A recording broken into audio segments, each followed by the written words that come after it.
Ito po, no? Si Bongbong Marcos, sumuko na. Oh, totoo. Papatunayan ko sa inyo mamaya, bakit si Bongbong Marcos ay sumuko na, okay? At parang handa na si BBM na ibigay niya kay BP Sara ang torno na ito. Kung hindi man siya magre-resign, parang tanggap na niya na maging presidente po si Vice President Inday Sara Duterte sa 2028. Kasi may video akong ipapakita sa inyo kung saan para talagang kung makikita mo talaga yung mukha ni BBM, parang sumuko na talaga. Oh, may video akong ipapakita. In-interview siya pero kitang-kita mo talaga sa kanyang mga mata, sa kanyang mga mukha, sa kanyang gesture, sa kanyang body language na parang sinabi niya sumuko na ako. Hindi ko na kaya irisolba hindi ko na kayang sulbahin itong mga problema ng Pilipinas. Grabe ka, BBM. Alam niyo, sa totoo lang, no? This is the worst president sa lahat ng mga presidenteng nagdaan na na-observe natin. Si Bongbong Marcos lang talaga ang nakagawa nito na record na para bang surrender na siya. Parang give up na siya sa mga problema ng Pilipinas kasi hindi na talaga niya kayang isolve. Hindi niya na talaga kayang labanan ang problema ng Pilipinas. Grabe, guys. Mamaya ipapakita ko yung video na yan. Kayo nang humusga kayo nang humusga talaga. Bakit give up na si Bongbong Marcos? At dapat na niyang ibigay ang torno, ang korona kay VP Sara para si VP Sara na ang gumawa lahat ng solusyon sa lahat ng problema ng Pilipinas. Palakpakan kay VP Sara. Okay? Alam niyo, no? Para sa akin, no, ay si BBM parang inamin niya na mas magaling si VP Sara. Kita nyo, sa impeachment kanina, ang nagbida-bida doon sa impeachment, si Raffy Tulfo na lang at si Erwin Tulfo. Oh, bida-bida sila eh. Ako po ay naawa kay Gina Acosta kanina, no? Na para bang itong si Contiveros, itong si Raffy Tulfo, sina Erwin Tulfo, halatang halata na the way sila magbigay ng question o tanong dito kay Gina Acosta, ang witness, bias na talaga sila. Kasi ikaw na senator judge, hindi ka sana magpakita ng bias ka magtanong. Pero nung tanong ni Raffy Tulfo, parang kinakantsawan niya pa itong si Gina Acosta na dahil sa loyalty mo kay VP Sara, ganun ganyan. Wala kang magagawa dyan, Raffy Tulfo. Kasi nagsasabi lang naman ng totoo itong si Gina Acosta. Huwag mong sabihin loyal siya kay VP Sara. Hindi, nagsasabi lang siya ng totoo. 'Di ba? Ikaw, yung utak mo bangag rin eh. Kagaya ka ni BBM, Raffy Tulfo. Kung ikaw ang magiging presidente ng Pilipinas, Raffy Tulfo, wala. Siguro mas worst ka pa kay BBM. Oh, totoo, worst ka pa. Kasi itong mga Tulfo na ito, ang alam lang nito, bibig lang eh, pero wala sa gawa. Matapang sila sa bibig, pero kung nandun na yung problema, hindi na kaya. Oh, ganon sila mga Tulfo. Kaya wag kami, Tulfo. Alam na namin ang karakas ninyo. Hanggang bibig lang kayo, pero sa gawa, wala. Kasi po, yan po ang pag-uusapan natin ngayong araw na ito. Okay? Yung, si Bongbong Marcos, sumuko na. Kaya itong impeachment na ito na lang ang tanging niyang paraan. Kasi, konektado ito ha. Mamaya, patungkol dito sa impeachment, konektado itong usaping ito, bakit sumuko na si BBM, okay? Bago ang lahat guys, bago natin ito pag-uusapan, help me po muna na i-like at saka i-share itong video natin para guys kakalat ito sa taong bayan. At sa mga first time na nanood dito ay makaparticipate sila, no? Importante na mag-share tayo, like dito sa video na ito para naman guys ay mabasa ko yung mga comment ninyo, okay? At sa mga first time dito sa aking channel kung first time yung nanood dito at nagustuhan nyo ang ating talakayan, yung ating banatan, ay mag-subscribe na rin kayo para updated kayo lagi sa ating mga trending na balita. Ang subscription po ay walang bayad yan, libre lang yan, okay? So, paldo na kayo dito. So, heto na nga, no? Si BBM, itong breaking news na ito, mapapansin nyo talaga na si Bongbong Marcos wala na talaga.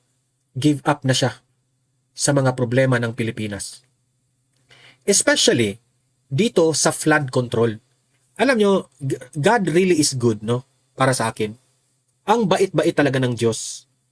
Kasi nung in-announce ni Bongbong Marcos na nagkaroon po ng 5,500 flood control projects, hindi po pumayag ang Panginoon na ganun-ganun na lang na magmamayabang si BBM.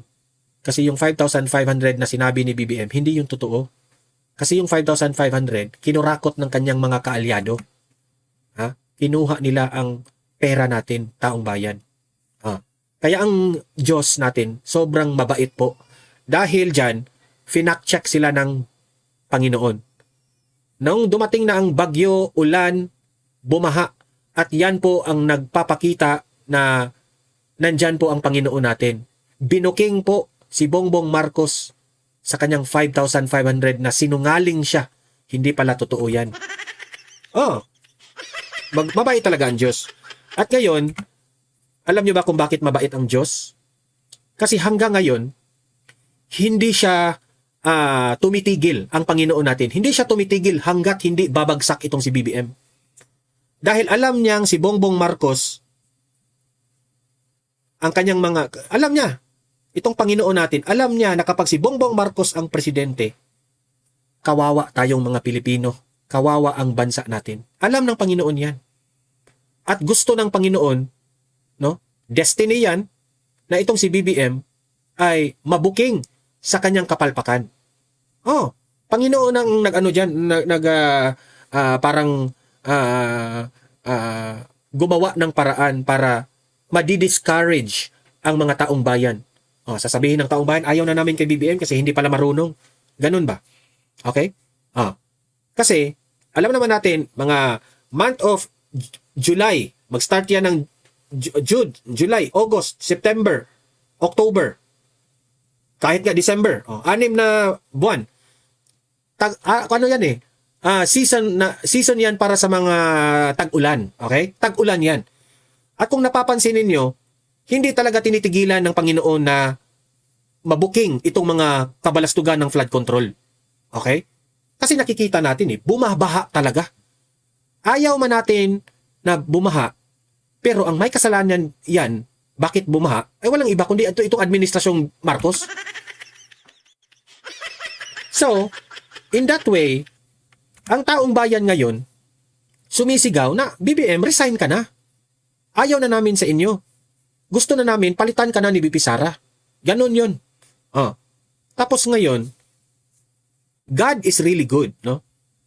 Kasi alam nyo, itong video ngayon na ipapakita ko sa inyo, sumuko na si BBM. Siguro, kung ma-observe nyo, parang palusot na lang niya, pero makikita mo talaga sa kanyang galaw, sa kanyang katawan, na parang bagsak na siya at sumuko na talaga siya na inamin na talaga niya na hindi na niya kaya. Tapos, pagbibintangan pa niya ang ulan. Hindi pa tayo nakaranas ng ganitong kalakas na ulan. Ngayon lang. Kaya na-overwhelm. So meaning to say, nag-give up siya. Para sa kanya, wala nang solusyon ang baha. Gusto niya na tayong mga Pilipino, mauunawaan natin na ang baha raw ay normal na lang. Ganyan siya kapalpak itong presidente na ito. Gusto niya ipamukha sa atin na normal na ang baha na hanggang lieg. Normal na lang raw yan. Kapag siya ang presidente, taon-taon, ganyan na talaga ang baha. Normal na yan. Kasi dumating na raw yung yung tinatawag niyang grabe naman ito si BBM. Climate change. Ang reason niya, climate change. Kasi kaya normal na lang raw itong baha na ito. Wala na siyang nagawa na solusyon. Give up na siya. So, kayong mga taga Luzon, o kung saang lugar na bumabaha ngayon na halos hindi nahuhupa yung baha, wag na kayong mag-expect. Ito lang wag na kayong mag-expect na meron pang solusyon ang baha ninyo dyan. Wala nang solusyon yan basta si BBM hindi mag-step down.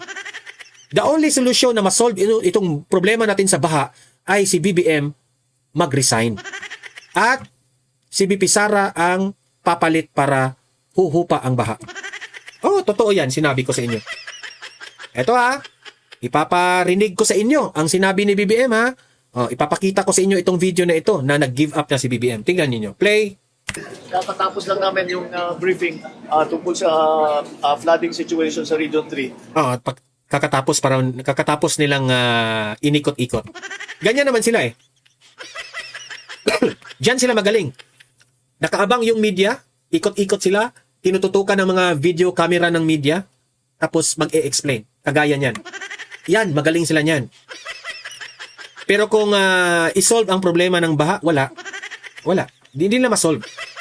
Tingnan nyo ha. At talagang ramdam na napakabigat ang ulan at napakarami ang bumagsak na tubig. Kaya na-overwhelm lahat ng mga ating mga flood control na flood management program. Na-overwhelm raw lahat. Hindi kinaya ng flood control. So nagsasayang lang tayo ng pera. Tingnan nyo yung mukha nyo, bagsak na bagsak. Sabi niya ha, na-overwhelm ang flood control. Hindi kinaya ng flood control.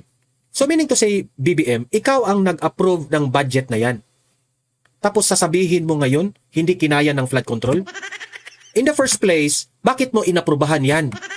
Bakit mo inaprubahan na magtayo ng flood control na hindi pala ito kakayanin? Gago ka. Wala ka na talagang magawa na solusyon dyan sa problemang yan? Tapos sasabihin ninyo sa amin, normal na lang ito?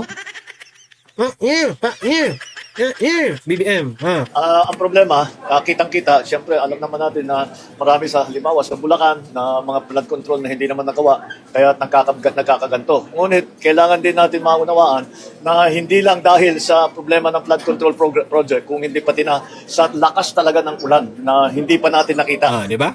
Hindi raw sa flood control ang dahilan bakit bumabaha. Dahil lang sa ulan. So, ganyan na lang ba, Mr. President, ang sasabihin mo in front of the camera? Wala kang solusyon? Wala kang solusyon? Give up ka na? Yan, give up na siya.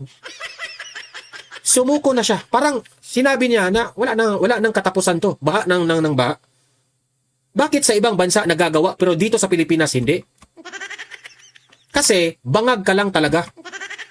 Yan ang katotohanan.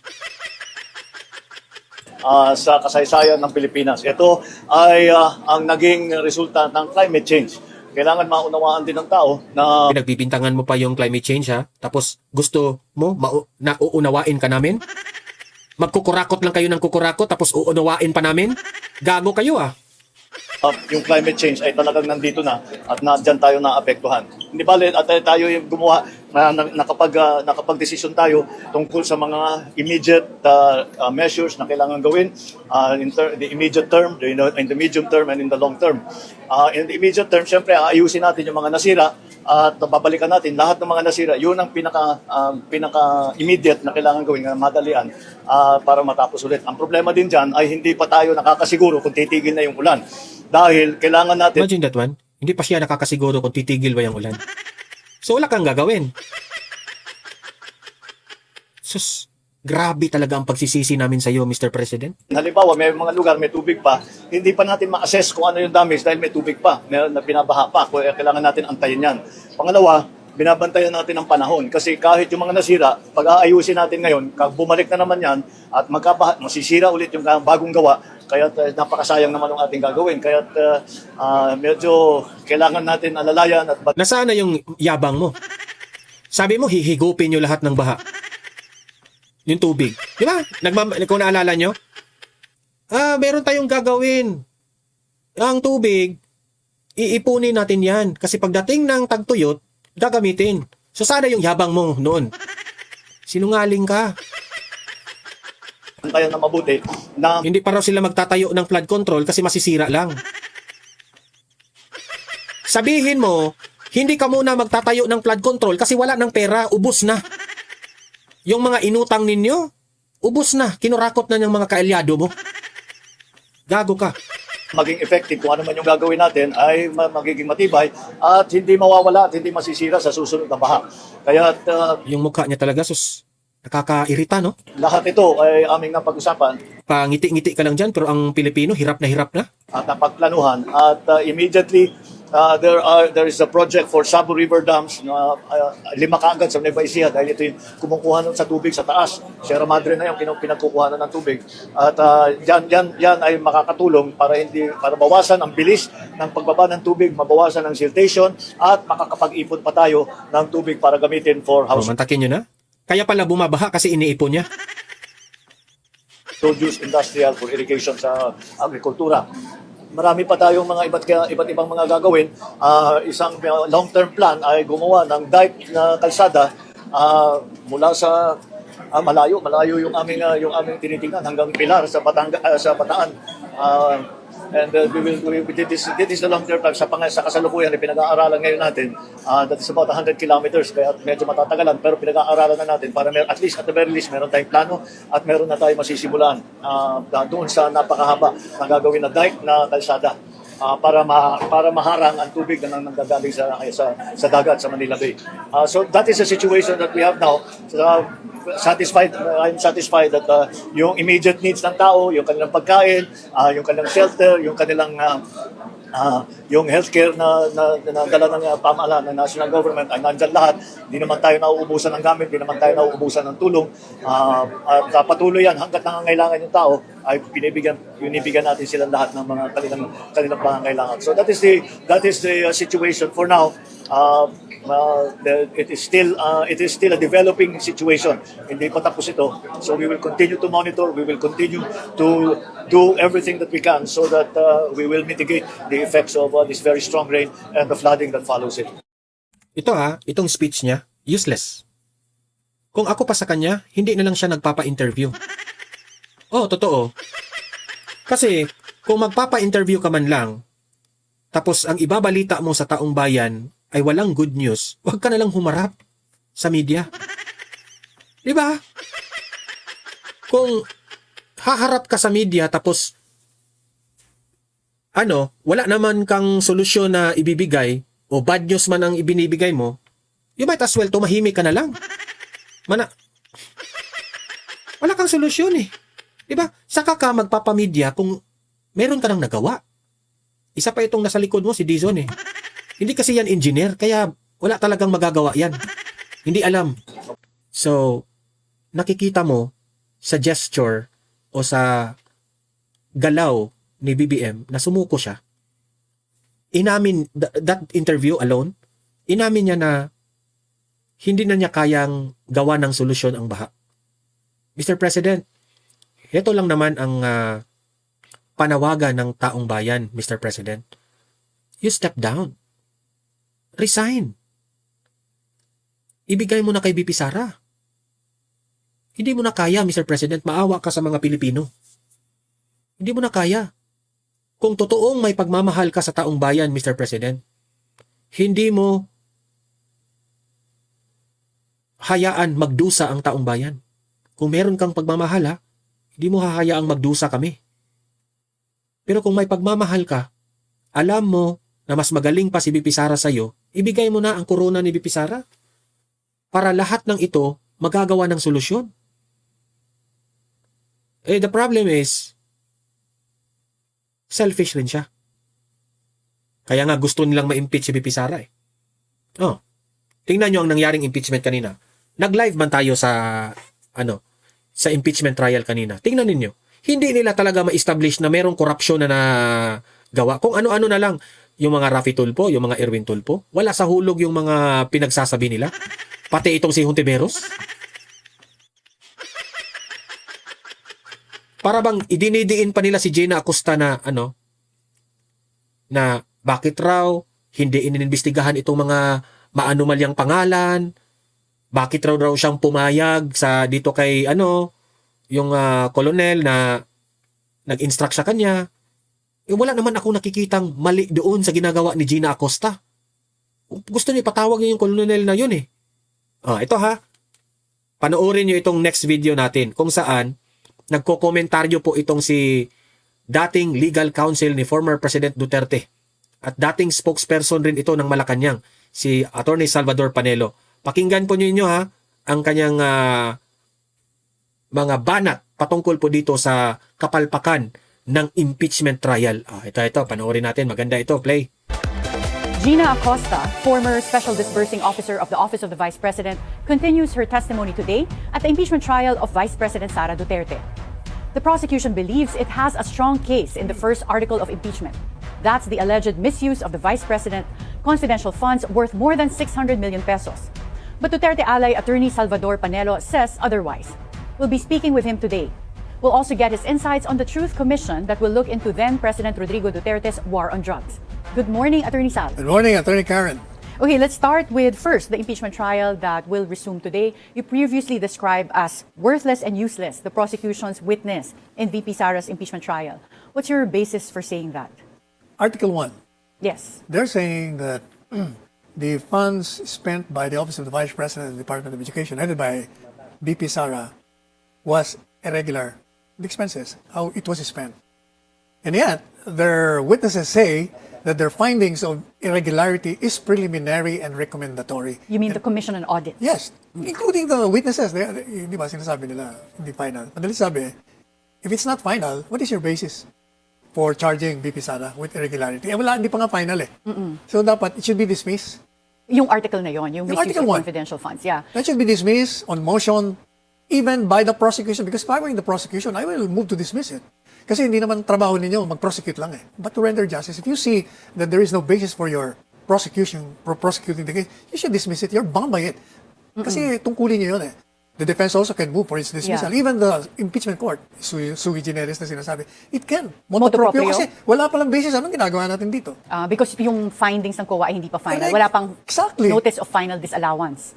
But paano nga mangyayari yun? Because that's still pending. One of the disallowances is still under motion for reconsideration. The others are still, again, under investigation. At baka magkaroon din daw ng fraud investigation sa Commission on Audit. So, Then they should assuming wait. hindi i-dismiss sa impeachment trial itong Article 1 on misuse of confidential funds, and then those COA investigations proceed, and they have a different finding. Let's say the other claims, they don't disallow eventually because mapakita kung saan ginamit for intelligence operations.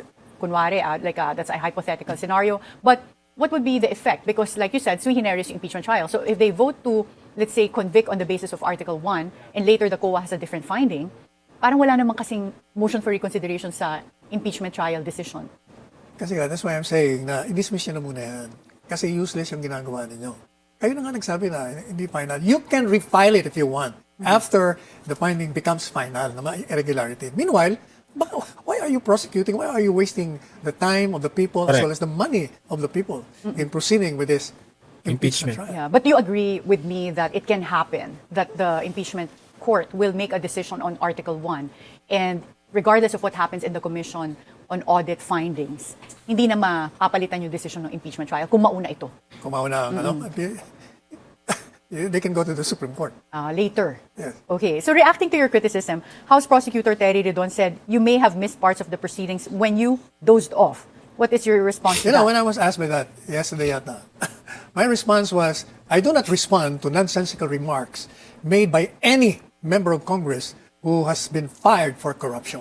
Na. Unang-una, you use your common sense. How can I respond to all the questions of the reporters on matters that were taken in the impeachment court if I were sleeping? Eh, nasasagot ko lahat na tanong nila, lahat na testigo. Ibig sabihin, I was not sleeping. Pinanood I may mo have talaga closed lahat. my eyes, but it doesn't mean I was sleeping. Nakatulog ka ba talaga? Hindi. Have you been spotted at sleeping in the Sabi nila, impeachment or kasi nakapikit? kumisa nakaganyan ako. Okay. Kung nagka-close ang bahay. At the same time, kadalasan nakaganyan ako. Tinitingnan ko yung text habang nakikinig. Alam mo, pag ang screen mo na lang sa akin, akala mo tulog. Di ba? Yeah, okay. But common sense nga eh. Kung natutulog ka, hindi ka makakasagot sa mga tanong ng mga reporters kasi lahat tinatanong eh.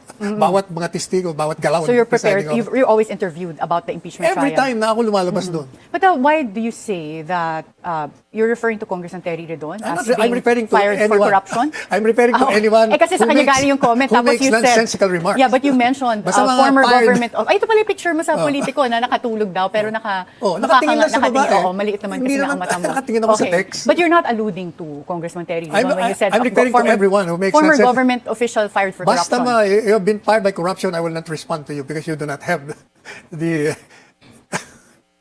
kakayahan na mag-criticize. Okay, but how In the would you first place, assess dapat wala ka dyan. how would you assess the trial so far? Eh wala nga eh. Tingnan mo, hindi sila makadecide whether morning or afternoon or morning. Pagkatapos nilang seriously considering the transfer, eto na naman sila. Ang gulo nila.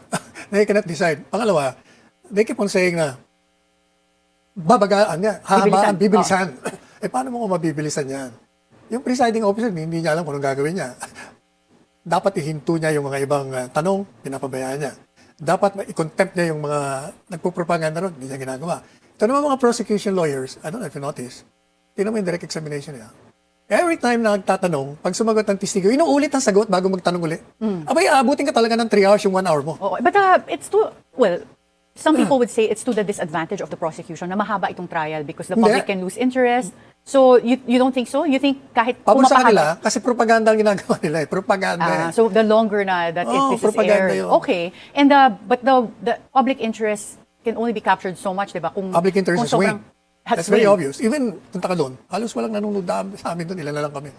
So ano ang impact nun sa prosecution if public interest wanes? Either to the prosecution or defense, but obviously this is something In that other words, it doesn't affect the people watching anymore. Ayaw na nilang manood. In other words, kalokohan lang yan. Wala nang So, gana. lalo mo lang pinalalala ang buwisit ng taong bayan. Correct. But in the meantime, dun sa legal part, what is your assessment so far of the defense's performance versus the prosecution's performance? No, walang ano. Hindi lang mahina ebidensya, walang ebidensya. In general, yan ang Talagang wala sinasabi eh. mo. Sige, isa-isay natin sa Article 1. Sinasabi ko na nga. Sabi niya, irregular, pero hindi pa lang final. So, anong basis mo? Doon sa Article 4 na natapos. O, hindi ba? Number 1, yung inciting to sedition, naging basis nila to file. Dinismiss ng DOJ.